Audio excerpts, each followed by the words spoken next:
Bonjour, c'est Gilles sur boursicoté.com. Voici l'analyse technique des principaux indices mondiaux pour cette journée du vendredi 28 novembre. Donc nous allons étudier un petit peu la différence qu'il y a entre les différents indices en fonction des pays donc, et des continents même où ils se trouvent. À titre de comparaison, donc, je vous demande de mémoriser cette configuration du CAC 40. Nous allons surtout voir la différence que nous avons sur cette phase ici, phase de hausse avec une accélération que nous avons connue vendredi dernier et la phase de stabilisation que nous avons enregistrée depuis. Nous allons voir que sur les différents indices que nous analysons, eh bien, cette configuration est tout à fait différente. A commencer par le DAX, où suite donc à la forte phase de hausse que nous avons connue sur les marchés vendredi dernier, eh bien, nous avons eu une continuité du mouvement haussier. Là où je vous indiquais une phase de stabilisation pour le CAC 40, le DAX, lui, a continué à progresser.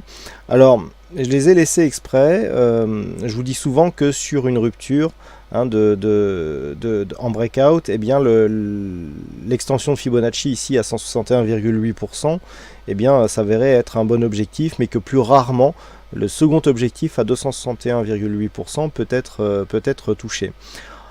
C'est le cas aujourd'hui et cela démontre que nous sommes sur une forte dynamique puisque les objectifs à 261,8 qui sont touchés directement, on voit bien ici que depuis que nous avons eu cette phase d'accélération, il n'y a eu aucune bougie baissière, eh bien nous sommes ici sur une forte phase de hausse qui vient directement ici atteindre cet objectif. Cela dénote d'une dynamique relativement forte et qui ne se dément pas aujourd'hui puisque au moment où je vous parle, bon, on a une petite phase de stabilisation mais le DAX a été testé sa zone des 10 000 points. Donc on est ici sur une continuité de mouvement beaucoup plus dynamique que ce que nous avons sur le CAC 40. En se rapprochant, on peut constater que les bougies qui sont hors Bollinger ne font pas du tout l'objet d'un retracement sur une réintégration. C'est relativement rare. Je ne me souviens pas avoir vu une telle configuration sur un indice aussi forte. Le fait d'évoluer comme ça totalement hors Bollinger est rarissime sur des indices. Donc il faut le souligner, nous sommes ici en présence d'une tendance vraiment très forte. Du point de vue des indicateurs, on retrouve bien cette configuration avec ce fort surachat, donc surachat relativement bien marqué sur le RSI, le stochastique. Pareil, un RSI qui se trouve aussi longtemps en surachat est assez rare sur les indices. Stochastique suracheté aussi, et une dynamique qui ne faiblit pas sur le MACD puisque l'on est ici toujours sur une évolution haussière. Les volumes sont, je dirais, sont assez partagés. On est réellement sur une phase d'accélération. On le voit. On a, alors on peut les compter, 1, 2, 3, 4, 5, 6, 7, 8, 9, 10, 11. 11 séances d'affilée à la hausse. Ça aussi, on commence à rentrer dans des zones de record. C'est voilà, c'est tout simplement assez exceptionnel comme configuration. Et donc tout ça pour vous montrer que là où nous avons une phase de stabilisation et d'hésitation sur le CAC, et bien sur le DAX, on est venu vraiment casser les plafonds. On s'inscrit dans un mouvement très dynamique qui devrait nous donner un test assez rapide de cette zone de point haut ici à 10 024 points. Donc zone de point haut, on en avait une ici qui donnait lieu à un retracement total. Elle a été atteinte et maintenant nous allons nous attaquer au plus haut historique. Donc plus haut historique, on a une zone ici de résistance à 10 024, mais le plus haut il s'est fait le 20 juin puisque nous avons touché 10 051 points. Donc c'est l'objectif actuel de cette phase de hausse et vu la dynamique, on devrait y arriver assez rapidement. Sauf que le surachat relativement marqué, au cas où une consolidation venait à se mettre en place, eh bien pourrait être assez violente. On a quelque chose ici de très rapide. On est monté vraiment on est monté quasiment de 1000 points sans aucune phase de respiration. Alors un peu moins, puisqu'on est parti ici de 9160, on a au moins les 800 points actuellement. Et le fait d'être monté d'une manière aussi directe, on est entre 8 et 10% de hausse sans aucune phase de retracement, c'est très très fort. Le fait d'avoir ici cette phase, si la consolidation venait à se mettre en place, on pourra avoir des mouvements assez rapides et assez brutaux. Deux objectifs dans le cas d'une consolidation directe, cette zone ici des 9795 points et 9600 points qui seraient des zones de retracement possibles. N'ayant pas de point haut significatif, il est pour l'instant impossible de tracer les retracements de Fibonacci. Et donc nous avons un mouvement très dynamique sur le DAX. Sur l'indice anglais, nous avons une configuration qui est là aussi différente. Dans un premier temps, on a eu une surperformance de l'indice anglais par rapport aux autres indices européens, et puis par rapport ici à cette phase de stabilisation, donc on retrouve bien la bougie de vendredi dernier, et une phase de stabilisation similaire à celle que nous avons sur le CAC 40, avec une zone de support ici à 6718 points. Donc le FTSE, de par cette phase de consolidation, vient casser ici la dynamique, puisque l'on a un franchissement du support dont les cours se retrouvent sous cette zone. Suite au franchissement, on a bien eu ici l'effet support qui devient résistance sur ces deux bougies. Et là, on commence à s'écarter. Et la bougie du jour marque une phase d'orientation à la baisse. Donc dans ce contexte, on efface déjà dans un premier temps ces Fibonacci pour tracer les Fibos de la tendance actuelle. Dans un premier temps, donc, on peut craindre ici une phase de consolidation. Tant que les cours restent au-dessus de 6607 points, on peut avoir une phase de stabilisation horizontale, donc en latéralisation. Le problème, c'est en cas de rupture ici de cette zone des 6600 points. Si cette zone venait à céder, on aurait un objectif ici sur le retracement à 38,2% de Fibonacci qui pourrait nous emmener à 6505 points. Sur une rupture haussière de cette zone des 6773, on sortirait de ce scénario au profit d'une poursuite du mouvement haussier en direction des plus hauts, ici des plus hauts historiques, à 6875 points, zone qui a été testée à de multiples reprises sans jamais devoir céder. Le dernier test avait été d'ailleurs assez puissant. On attendait une cassure sur cette phase, mais on était entré suite à cela dans une phase de consolidation, donc la fameuse phase de consolidation fin septembre, début octobre. Donc actuellement, on est ici sur une rupture de dynamique, on est sur une phase de stabilisation horizontale. Du point de vue des indicateurs, on est relativement neutre sur le RSI, le stochastique prépare un signal baissier et le MACD avait signalé un petit peu en anticipation une rupture de la dynamique, en tout cas un affaiblissement de cette dynamique haussière. C'est vrai qu'on avait un petit peu moins de volatilité ici sur cette phase. Les volumes toujours absents sur le FTSE. On peut voir malgré tout que malgré l'absence de volume, nous avons un affaiblissement notoire de la dynamique. On le voit bien ici sur la volatilité notamment, avec des bougies beaucoup plus amples, beaucoup plus puissantes. Et puis dans une deuxième partie ici des bougies beaucoup plus ramassées, beaucoup moins dynamiques, avec un peu plus de bougies rouges, des premiers enfoncements ici sur le support, qui finalement débouchent ici sur une rupture de cette zone. Donc là, dans cette configuration, tant que 6773 n'est pas recassé à la hausse, on s'inscrira dans une phase de consolidation avec comme premier objectif la zone, un retracement des 23,6% de Fibonacci à 6607 points. Passons maintenant aux indices américains avec le S&P 500, avec donc cette phase de rebond technique qui a donné lieu à une rupture des précédents points hauts que nous avons ici. Donc des cours qui continuent à monter. On retrouve bien ici la petite accélération de la semaine dernière provoquée par Mario Draghi. Et puis des cours qui continuent à monter. Donc on vient ici chercher le haut d'un trend que j'ai repositionné, qui colle beaucoup mieux à la tendance actuelle. Donc on avait ici cette zone de support suite à cette rupture qui est devenue résistance et qui du coup définit le nouveau trend actuel avec 3 points alignés, notamment avec le point bas que nous avons eu ici mi-octobre, qui définissent la dynamique actuelle. Donc pour le moment, nous sommes ici sur le haut de ce trend, on le voit bien. Du point de vue des indicateurs, il y a un surachat qui commence à être marqué, puisque RSI et stochastique sont dans cette zone de surachat, alors que le MACD s'est totalement fait piéger par ce changement de dynamique ici, puisqu'il a anticipé un retournement et que ce retournement n'est jamais venu.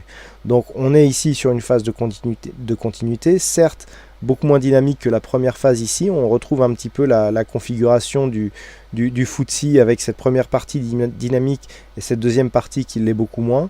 Malgré tout, l'indice continue à monter et à marquer de nouveaux points hauts. Donc dans cette configuration, on est vigilant puisqu'on est quand même sur un haut de trend. on est sur une phase surachetée, mais où la dynamique en fait nous a donné une inversion de flux beaucoup plus tôt et qui plus est n'a jamais été confirmée. Donc là il est difficile de parier sur une continuité ou sur un retournement. Les oscillateurs nous montrent qu'il y a quand même une grande chance de connaître ici une phase de consolidation. Donc si cette consolidation devait intervenir, se mettre en place, on aurait deux points possibles. Alors le premier point direct ici, c'est le comblement de ce gap, avec donc un ralliement ici de 2053 points. Puis ensuite, nous aurions 2031 et 2009 points. Naturellement, dès qu'un point haut ici serait identifié, il conviendrait de tracer les retracements de Fibonacci pour voir un petit peu où tout cela pourrait nous emmener. Sur le Nasdaq, la configuration est assez similaire. Alors on a quelques petits détails qui changent du point de vue de l'évolution ici moyen terme, puisque par rapport à la précédente dynamique, eh bien, on longe ici l'ancien support comme une résistance, mais du fait que nous ayons cassé ici cette zone de point haut à 4104 points, eh bien, la probabilité est beaucoup moins forte d'avoir ici un retournement suite à cette configuration. Malgré tout, eh bien, les cours continuent à suivre cette zone. La séance du jour nous apporte de nouveaux points hauts sur le contrat futur, donc qui devrait être répliqué sur l'indice lorsque celui-ci ouvrira. Nous avons actuellement une tendance qui elle aussi est haussière, mais un petit peu comme sur le S&P 500, nous donne un changement de dynamique. Alors ce changement de dynamique est apparu ici suite à l'apparition du gap qu'il y a eu entre la séance du 30 et du 31 octobre. On voit bien ici une phase assez dynamique, l'ouverture de ce gap et ensuite une dynamique qui change radicalement avec une baisse de la volatilité, une baisse de la dynamique aussi, puisque le trend est nettement moins haussier que ce qu'il était précédemment. Là on était vraiment sur une phase de rebond. Là, nous avons une deuxième phase donc, qui s'apparente plus à un suivi de tendance. Nous sommes dans un contexte similaire au S&P 500 avec ici un RSI limite sur achat avec un stochastique qui est déjà, et donc le changement de dynamique qui est vraiment bien détecté par le MACD, bon, qui nous indique lui plutôt un retournement, puisque pour cet histogramme du MACD qui était assez sensible au changement de dynamique, eh bien en général ces baisses de dynamique sont suivies de retournements. Bon, là statistiquement ce n'est pas suivi, mais on voit bien le changement de dynamique, et un petit peu comme sur le S&P 500, eh bien nous avons des volumes qui suivent. Alors la différence est notoire aussi là sur cette phase où nous avions sur la précédente phase ici de tendance, eh bien une dynamique assez forte sur les séances haussières, et puis là une chute de la dynamique depuis cette l'apparition de ce gap. Donc on a eu ici une forte séance sur ce gap. On va revenir ici avec les graphes, voilà. Donc on a cette forte séance ici sur le gap, et ensuite on s'inscrit sous la moyenne du point de vue des volumes. Donc comme sur le S&P 500, un suivi relativement peu dynamique, peu nourri de volume, mais qui a le mérite de continuer à nous proposer de nouveaux points hauts significatifs, et la séance du jour devrait nous en proposer encore un nouveau. Donc dans ce contexte, nous sommes toujours dans un trend haussier, même si la dynamique est relativement faible. On attend un point haut significatif pour avoir peut-être un signal de retournement. De toute façon, dans cette configuration, tant qu'on ne repasse pas ici sous la zone des 4126 points, il n'y a pas de remise en cause de cette tendance. Je vous rappelle qu'il y a un gap à combler ici sur cette zone entre le point bas de cette bougie, à savoir les 4126,72, et le point haut de cette bougie qui se situe à 4109,06. De plus, le bas de ce gap qui représente ici une résistance à 4104 ferait un très bon objectif de consolidation si la consolidation se mettait en place. Actuellement, il n'y a aucun signal, à part des signaux d'affaiblissement qui viennent étayer cette probabilité d'avoir un retournement. Donc on attendra un signal clair pour jouer ici cet objectif à 4104 points. Et on termine avec le Nikkei, donc l'indice japonais qui, suite à cette rupture ici, est venu valider quasiment au point près l'extension de Fibonacci à 161,8%. Depuis donc la validation de cet objectif, eh bien on se stabilise. Alors attention à une structure qui pourrait se mettre en place. Je veux parler d'une structure en double top. On a ici un premier top, une phase de baisse, puis on remonte et on vient marquer un sommet quasiment sur le même niveau ici que ces 17 514 points, puisqu'à l'ouverture, cette bougie a marqué 17 490. Du point de vue des pourcentages, on est vraiment très proche. À partir de maintenant, si les cours viennent à casser ici le point bas de cette bougie qui se situe à 16 907 points, eh bien il y a une possibilité d'avoir un double top. Bon, l'objectif n'est pas énorme, on a 600 points sur une rupture, donc par rapport ici au plus bas de cette bougie, donc on est à 16 900, l'objectif serait à 16 300. En fait, cet objectif nous ramènerait ici sur cette zone horizontale qui était une zone majeure puisqu'il s'agit d'un ancien point haut significatif. Donc à surveiller ici, une rupture de cette zone des 16 900 points pourrait nous ramener ici sur 16 300 points sous l'influence de ce double top. Du point de vue de la configuration technique, nous avons une sortie donc de cette zone de surachat qui matérialise ici un affaiblissement de la dynamique. Sortie aussi du stochastique et le MACD qui nous a envoyé un signal de retournement depuis longtemps, bon, un petit peu comme sur le S&P 500, et bien là le MACD qui est assez sensible du point de vue des retournements s'est fait piéger par cette baisse de dynamique puisqu'on avait une dynamique très forte ici qui s'est affaiblie par les suites mais qui n'a pas donné lieu à un retournement. Donc on est ici sur une possible accélération à la baisse. Toutefois, ce que nous pouvons voir aussi, c'est que nous avons ici cette zone oblique. Alors on va élargir un petit peu, voilà. Il s'agit d'une zone de résistance. On avait ici un trend haussier qui a été cassé dans un premier temps et puis ensuite on a redépassé ce trend pour aller marquer des nouveaux points hauts.